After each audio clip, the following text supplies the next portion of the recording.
سلام علیکم. امیدوارم که همه خوب و سلامت باشید. امروز ما در لهستان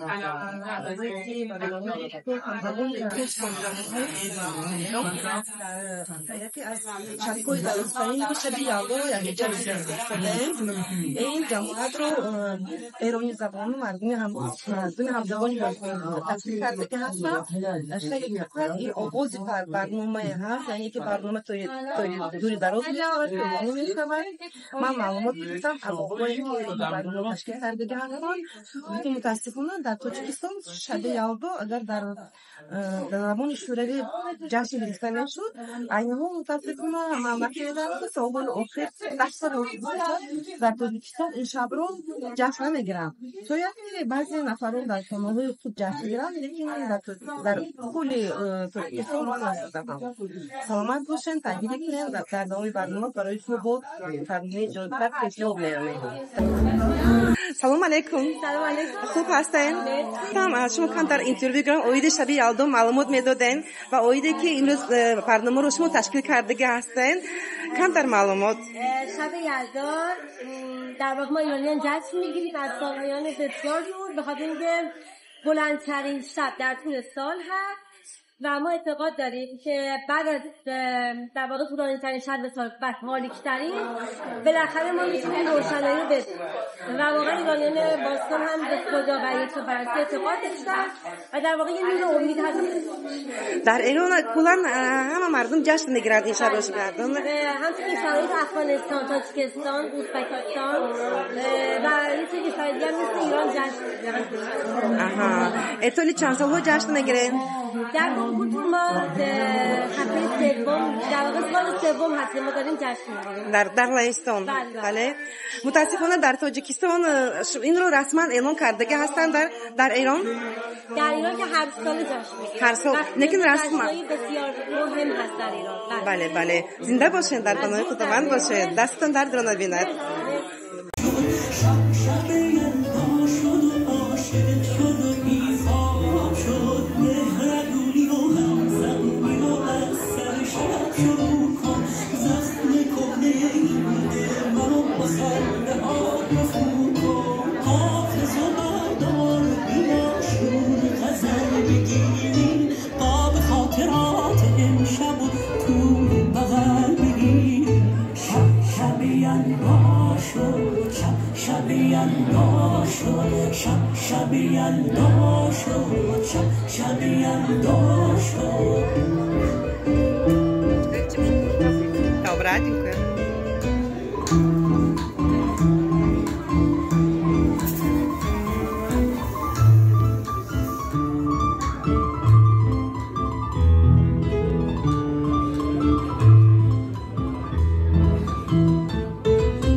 خوب هستین؟ سوس هستین؟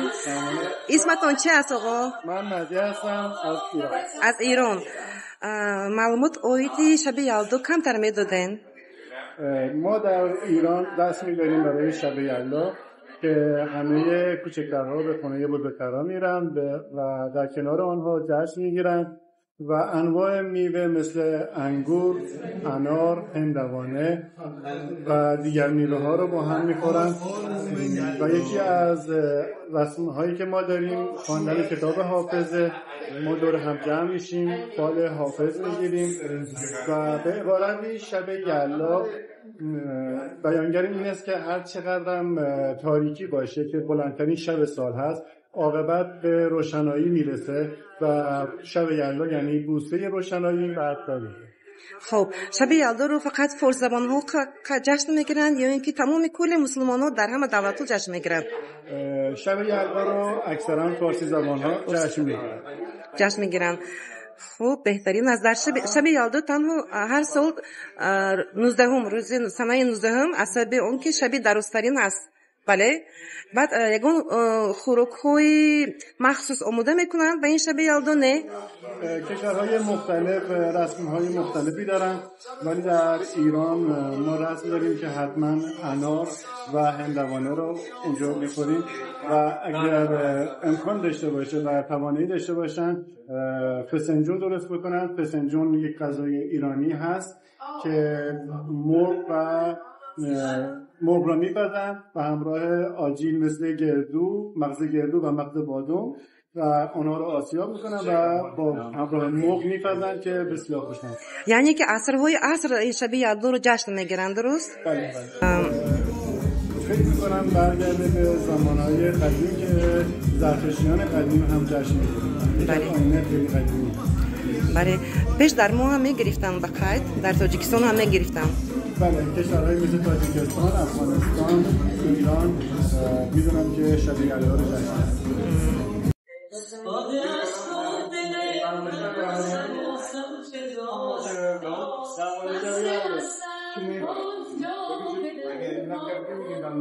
سلام علیکم. خوب هستید؟ اسمتون چی است؟ بسیار خوب. قبل از اینکه زندگی کنم، یعنی قبل از اینکه بیام دبستان، چند وقتی سعادت داشتم که داره مردم خوب تاجیک زندگی کردم. آره. در تاجیکستان زندگی داشته؟ خیلی خوب. مردم تاجیک بسیار بسیار بسیار با فرهنگ، مهمونم. ممنونم. عالی‌ام. خیلی دوستشون دارم. از اینجا کلی ما ممنونم. دستان درد رو نبینم. هیچ کشوری مثل تاجیک من غذاشو دوست نداشتم.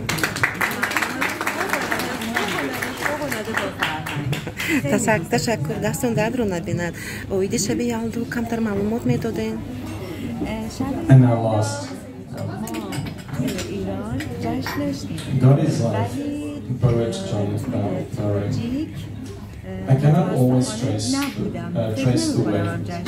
در تاجیکستان فکر می‌کنم جشن. در تاجیکستان بودین شما چند سال بودین؟ جشن نمیگرفتین شب یلدا؟ هر موقعی که مثلا مراسم شب یلدا که میشد ما برگشتیم پیش خانواده. به ایران. آره. ما خانواده‌مون جشن می‌گرفتیم. همه خانواده هم جمع شدیم. میوه‌های قرمز می‌ذاشتیم. سفره قرمز می‌چیدیم. I'll check my bread and doubts reprove. In this my soul, sweet comfort hath, that God is love. Yes, God is love. A thought like this can every gleam fall to remove, and turn all tears or woes to bliss, for God is love.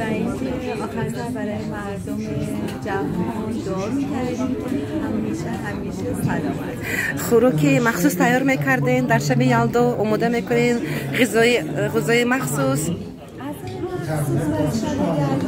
آلبالی پلو چون قرمز بود و اینکه انارمون رو داشتیم و کدوی حلوایی اگه اشتباه نکنم کدو حلوایی میدادیم دیگه. خلاصه ما تمام مغزا بذاشتیم. غذای شب یلدا بیشتر غذای ساده انتخاب می‌کردیم که قرمز باشه به رنگ سفره بخوره دیگه، چون میدونید کلا فلسفه شب یلدا چون سردترین شب ساله شما از رنگ گرم استفاده می‌کنید، حتی لباس قرمز می‌پوشید. از رنگ گرم در شب یلدا لباس قرمز می‌پوشید؟ لباس قرمز می‌پوشید چون رنگ قرمز رنگ گرمیه، شما بدنتون گرم نگه می‌داره. هندونه می‌خورید، آجیل می‌خورید و اینکه خرمالو، سیب قرمز و اینکه کل سفره‌مون باید رنگ قرمز.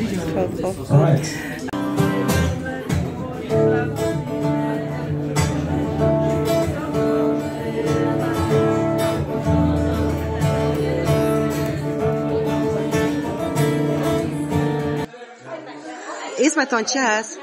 من شاهرخ هستم از ایران. از ایران. و اومدیم اینجا که جشن شب یلدا رو با هم دیگه بگذاریم. خوب خیلی بهترین است. کمتر معلومات میدادین اوید شب یلدا؟ چون شب یلدا یه جشنی که خیلی سال از قدیم، از هزاران سال پیش در ایران جشن می‌گرفتن و دقیقاً بلندترین شب سال هستش که به خاطر اینکه تا این زمان ما شب‌ها طولانی‌تر میشه و روزها کوتاه میشه تا اینکه میرسیم به بلندترین شب. اینو همه جشن میگیرن و دعا میکنن با هم دیگه که این تاریکی بگذره و از این به بعد روشنایی جایشو به تاریکی بده. البته سمبولیکه، منظور اینه که تاریکی ها، سیاهی ها، غم ها بره و شادی ها و روشنی ها بیاد. بله. شب یلدا رو تنها در ایران جشن میگیرن؟ بله، خیلی مردم جشن میگیرن. در ایران رسما اعلام کردگی هستند؟ بله. مردم جشن میگیرن. مردم جشن میگیرن. خب البته توی رادیو تلویزیون حتی توی حکومت اسلامی هم جزء جشن‌هامون هست که جشن میگیرن. یعنی که در دولت‌های اسلامی مسلمان‌ها هم جشن میگیرن، درست؟ البته جشن میگیریم ولی یه جشن ملی هستش. ممکنه توی کشورهای عربی یا مسلمان‌های دیگه جشن نگیرن، جشن نداشته باشن. چون ما مملکتمون در جایی هستش که تغییر روز و شب داره. مثلا شاید در جاهایی که به خط استوا نزدیکه مثل عربستان یا قسمت‌هایی از آفریقا اصلا تغییر روز و شب نداشته باشه. ندارن. شاید برای این جشن نگیرن در اون دولت‌ها. معلومات دارین طول چند عصر جشن میگیرن شب یلدا رو در ایران؟ طول چند عصر ها جشن میگیرن شب یلدا رو در ایران؟ لیکن خیلی قدیم است. بله. خیلی قدیم است. فکر کنم برگرده به زمان مثلا 2000 سال پیش، 2500 سال پیش باشه. بله. شما چند سال در لهستان هستین؟ من الان 3 سال و نیم. 3 سال هر سال شما جشن میگیرین؟ خب بهترین. مبادا خالیت شکر زمین‌ها، سرت سبز و دلت خوش باد جاوید، که خوش نقشی نمودی از خط یار.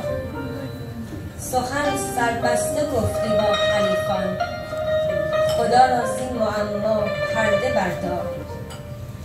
به روی ما زن از ساغر گلابی، که خواب آلوده‌ایم ای بخت بیدار. چه ره بودیم که زد در پرده مطرب، که می رقصند با هم مست و هوشیار. از آن افیون که ساقی در نگه کرد، حریفان را نه سرمان نه دستار. ستمگر را نمی بخشند آبی، به زور و زر میسر نیست این کار. بت چینی عدوی دین و دل هاست، خداوندا دل و دینم نگه دار. به مستوران مگو اسرار مستی، حدیث جان مگو با نقش دیوار. به یمن دولت منصور شاهی، علم شد حافظم در نظم اشعار. خداوندی به جای بندگان کرد، خداوندا ز آفاتش نگه دار. تفسیرش رو من براتون می‌خونم و آنیا ترجمه می‌کنم. در واقع طولانی ترین شب هستش توی سال هستش و یکی از قدیمی ترین جشن‌های ایرانی. در ایران هر سال قید میگیرن؟ بله، در ایران جشن میگیرن. یه سفره مخصوص شب یلدا فهم میکنن، روی سفرهشون آجیل میذارن، هندونه میذارن، میوه‌های مخصوص زمستون رو میذارن که میگن اگر این میوه‌های زمستونی رو بخوری بیماری‌هایی که توی فصل سرما هست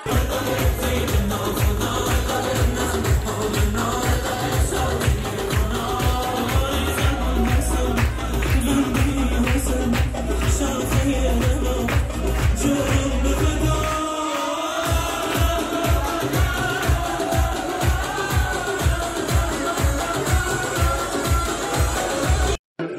Dzień dobry, pan Andrzej. Salam alaikum. Umiedwaram chłop Hasen.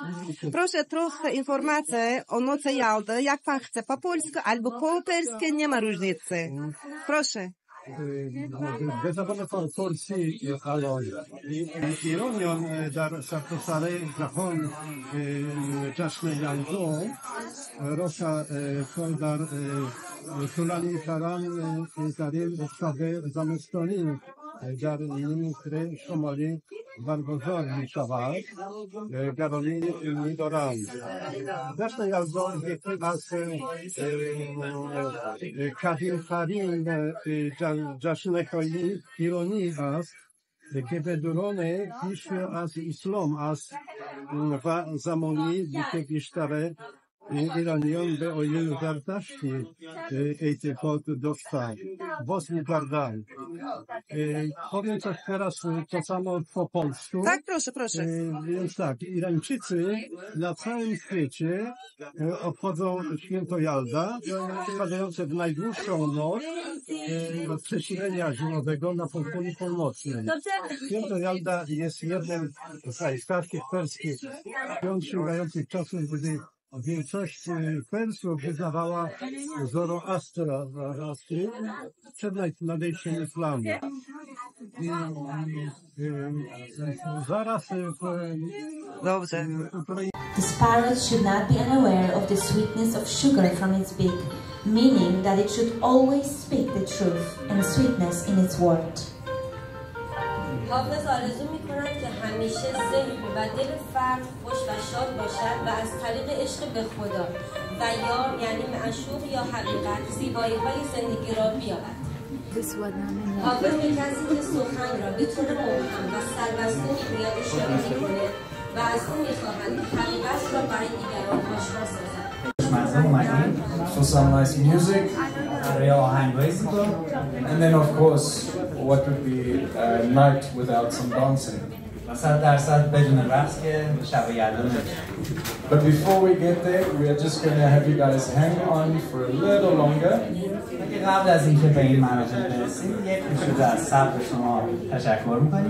And then we will put on some good music for some good dancing towards the end.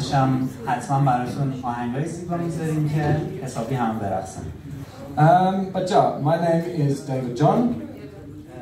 نام دوست من دیوید جان هست. اسم خودم هم آیدین هست. My name is Aydin. Nice to meet you all. I was going to translate. It's okay. And yeah, welcome to Don Kultur here on Jeska Street.